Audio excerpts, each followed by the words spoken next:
Okay, the entrance is just over here.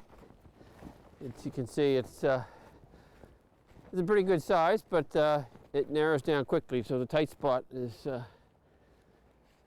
at the bottom there. In this particular cave, there are two species that we've seen. We've seen little brown bat and northern long-eared bat. We started the work in 2009. At that point, white-nose fungus had been in the U.S. for a couple of years, in eastern U.S. We was moving rapidly north and south. We knew that it was going to turn up here in Nouveau-Brunswick, so we decided to get a jump on things and try to learn a little bit about overwintering bat populations, how many bats there were here in the province. We didn't know that, so we didn't have any baseline data to track changes in bat numbers. Well, we're going to go down into this main chamber, and I've already been down and taken a quick look around, and there are 5 bats here. When we were here in the fall, there were 7. There are 5 in here at least.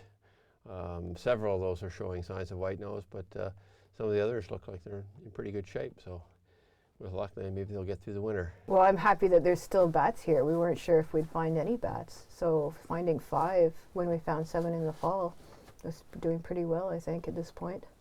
We've continued to track bat numbers. Unfortunately, they've been dropping dramatically, so we have probably less than half of 1% of our overwintering bat population still in place. There's one bat in here on the wall. This is a little brown bat.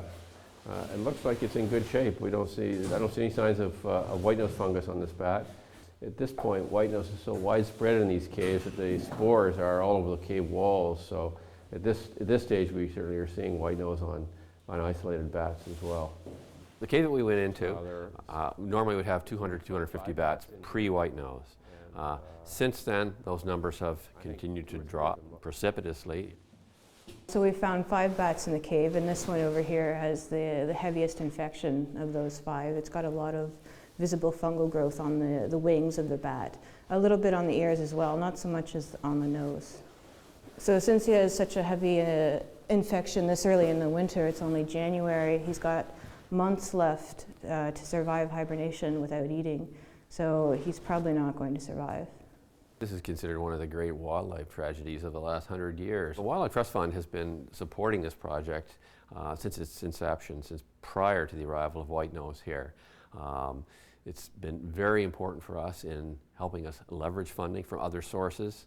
You don't get all your money from one place for these kinds of projects these days, so it's helped us leverage money from both in Canada and also in the U.S. We've had some funding from the U.S., from a number of federal agencies like Parks Canada. We've had good support from the Environmental Trust Fund.